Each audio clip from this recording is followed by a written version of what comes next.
ये जो थंबनेल और टाइटल पे लिखा हुआ है ना गाइस, वो बिल्कुल ही सही है। आज का व्लॉग खत्म होते होते मैं कन्विंस हो गया हूँ कि इट्स पॉसिबल, और तुम लोग भी कन्विंस हो जाओगे। तो चलो फिर गाइस व्लॉग को शुरू करते हैं।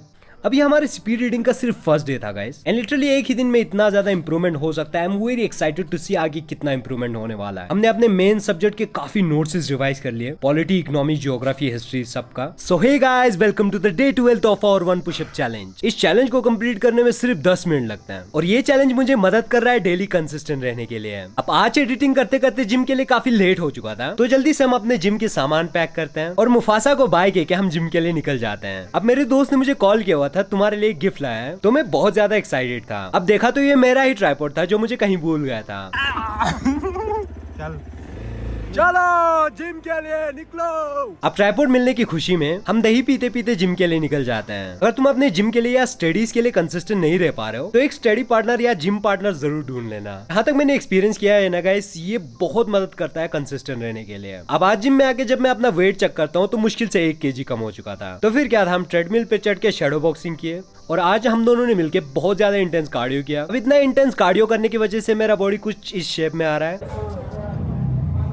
जल्दी से घर आके मैं अपना एडिटिंग फिर से फिनिश करता हूँ, क्योंकि घर के काम की वजह से मैं एडिटिंग कर ही नहीं पाया था। अब एडिटिंग कंप्लीट करते करते पूरे 11 बज चुके थे। अब मैं आज सिर्फ 5 घंटे की नींद लेके सुबह 4 बजे उठ जाता हूँ। डेली इतना सुबह उठने का किसका मन करता है, लेकिन अगर मेरे लिए मेरे सुबह प्रोडक्टिव ना हो तो मेरा पूरा दिन खराब जाता है। अब मुझे नींद बहुत ज्यादा आ रहा था, तो मैं छत पे जाके थोड़ा टहल लेता हूँ। एंड लिटरली गाइस, दिल्ली से श्रीनगर आने के बाद मेरा एक शौक तो पूरा हुआ। मुझे स्टार्स को ऑब्जर्व करना ना बहुत पसंद है, और यहाँ पे ना कुछ अलग ही नजारा दिखता है। अब मैंने 1 महीने पहले इतना बड़ा थैला लाया था अपने बिल्लियों के खाने के लिए, लेकिन पता नहीं ये कैसे खत्म हो गया। अब जो बचा हुआ खाना था, इनको खिला के मैं कंबल ओढ़ के पढ़ने के लिए बैठ जाता हूँ। अब मैं थोड़ा बुक रीडिंग करके अपने रिवीजन सेशन को स्टार्ट करता हूँ। अब आज के लिए कि पूरे 20 दिन तक मुझे अपने नोट्स की मल्टीपल रिवीजन करना है, और उनके बहुत कंसाइज नोट्स बनाना है, क्योंकि अब रिवीजन करना मेरे लिए एक बहुत डिफिकल्ट टास्क बन चुका है। क्योंकि जितना ज्यादा सिलेबस कंप्लीट हो रहा है, उतना ज्यादा मेरे लिए रिवीजन का लोड बढ़ रहा है। अब रिवीजन के साथ साथ कंसाइज नोट्स बनाना बहुत ही गलत डिसीजन था। मैंने सोचा था पूरे 20 दिन में अपने सारे नोट्स इसको रिवाइज करेंगे, लेकिन अभी पूरे 3 घंटे में हमने सिर्फ इतना रिवीजन करा है, और ऐसे टाइमलाइंस बनाए जो क्या बना है, कुछ भी कंप्लीट नहीं हो रहा, क्योंकि इतने सारे नोट्स और रिवीजन बहुत मुश्किल हो रहा है। और कुछ नोट्स तो वहां पड़े हुए हैं। 20 दिन में मुझे इनका मल्टीपल रिवीजन करके कंसाइज नोट्स बनाना था, क्योंकि इतना बल्कि नोट्स कहीं भी ले जाना बहुत मुश्किल हो जाता है। एक तो बल्कि नोट्स इसमें ना रिवीजन करना भी बहुत मुश्किल हो जाता है। एक तो ना रिवीजन के लिए सही से प्लानिंग नहीं करने की वजह से ना, जब इनको रिवाइज कर रहा हूँ तो ऐसा लग रहा है कुछ चीजें मैंने पढ़ा है नहीं पढ़ा है, नया सा लग रहा है। हेलो, किसकी गिलास में पी रहे हो?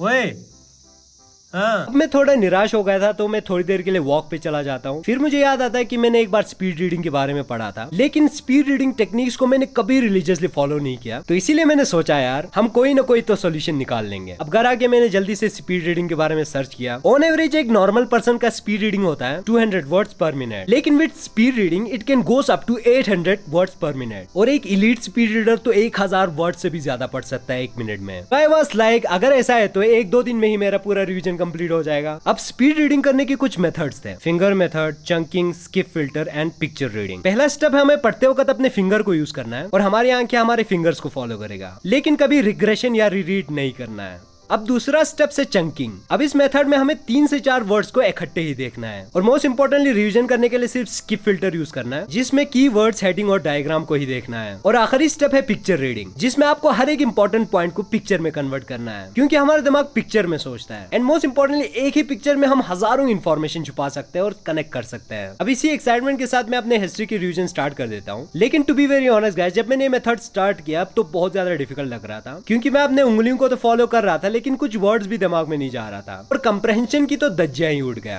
अब रिग्रेशन या रीडिंग करना नहीं था, तो मैंने कंटिन्यूअसली रीडिंग करता गया, लेकिन मुझे लगा मेरे बस की बात है नहीं, तो मैंने थोड़ा रेस्ट ले लिया। थोड़ी देर मैंने बिल्ली को देखा और बिल्ली ने मुझे देखा। अब इस टाइम पे मुझे नैप लेने का बहुत ज्यादा मन करता है, लेकिन जब तक स्पीड रीडिंग करना ना सीखता हम थोड़ी ना रुकने वाले थे। उसके बाद हम छत पे जाते हैं अपने ओशियोनोग्राफी की नोट्स लेके, और वहां पे जाके ओशियोनोग्राफी की नोट्स को रिवाइज करना स्टार्ट करते हैं। अब फिजिकल ज्योग्राफी के नोट्स आते हुए मेरे पोर्शन काफी ज्यादा स्ट्रॉन्ग था, इसीलिए इसको मैं आसानी से स्पीड रीडिंग के जरिए कंप्लीट कर लेता हूँ। अब इसके पीछे रीजन यही था, मैं सारे वर्ड्स के साथ फेमिलियर था, तो I was able to connect easily everything. अब इसका रिवीजन कंप्लीट करते करते सूरज कहाँ से कहाँ पहुंच चुका था। अब मेरे दोस्त ने मुझे आज भी कॉल किया हुआ था चाय पीने के लिए, तो हम मिलके उसके घर पे जाके चाय पीते हैं, थोड़ा गपशप करके खुद को रिफ्रेश कर लेते हैं। अब घर वापस आके पूरे 9:30 बजे से 1 बजे तक मैं अपने पॉलिटी के रिवीजन कंप्लीट करता हूँ। अब पॉलिटी के नोट्स कंप्लीट करते करते पूरे 3.5 घंटे हो चुके थे। अब ये मेरे पॉलिटी का सिर्फ एक ही नोटबुक था, अभी और एक नोटबुक बचा हुआ है। इतना ज्यादा टाइम कंज्यूम हो रहा था तो मैंने और थोड़ा रिसर्च किया, फिर मुझे बहुत सारे प्रॉब्लम पता चला जो हम कर रहे थे। सबसे पहला प्रॉब्लम, हम अपने फर्स्ट रीडिंग में ही बहुत ज्यादा इंफॉर्मेशन रिटेन करने की कोशिश कर रहे थे, जिसकी वजह से इंफॉर्मेशन ओवरलोड हो रहा था और स्ट्रेस बढ़ रहा था। दूसरा, जहां जहां मुझे इंपॉर्टेंट लग रहा था वहां मैं स्लो रीड कर रहा था, जो कि स्पीड रीडिंग में नहीं करना चाहिए। स्लो भी हम इसीलिए पढ़ते हैं क्योंकि वो इंपॉर्टेंट इंफॉर्मेशन भूलने का हमें डर भी होता है। लेकिन अब हमें रियलाइज हो चुका था कि स्पीड रीडिंग की फर्स्ट रीडिंग सेशन में हमें सिर्फ फ्लो पे फोकस करना है, सिर्फ अपने हाथों और अपने आंखों की स्पीड को मैच करना है और इंपॉर्टेंट कीवर्ड्स को भी फोकस में रखना है। इस फाइनल सेशन में ना मैंने एक बहुत इंपॉर्टेंट प्रॉब्लम नोटिस किया, जो था सब वोकलाइजेशन।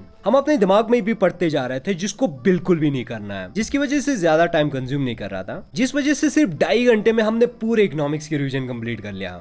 अभी हमारे स्पीड रीडिंग का सिर्फ फर्स्ट डे था गाइस, एंड लिटरली एक ही दिन में इतना ज्यादा इंप्रूवमेंट हो सकता है। I am very excited to see आगे कितना इंप्रूवमेंट होने वाला है। हमने अपने मेन सब्जेक्ट के काफी नोट्स रिवाइज कर लिए, पॉलिटी, इकोनॉमी, जियोग्राफी, हिस्ट्री सबका। तो अभी काफी लेट हो चुका है, मुझे जिम जाना है, बहुत सफाई करना है, कमरे का हालत देखो बहुत बुरा पड़ा हुआ है। तो अभी के लिए इतना है गाइस। मोस्ट इंपॉर्टेंटली गाइस, हमारा एक व्लॉग गलती से आधी रात को अपलोड हो गया था, तो इसीलिए उस वीडियो को बहुत सारे लोगों ने नहीं देखा हो, तो यहाँ जाके उस व्लॉग को देखना। तो अभी के लिए इतना है गाइस, मिलते हैं कल एक नए व्लॉग में, तब तक के लिए अपना ख्याल रखना, बाय गाइस।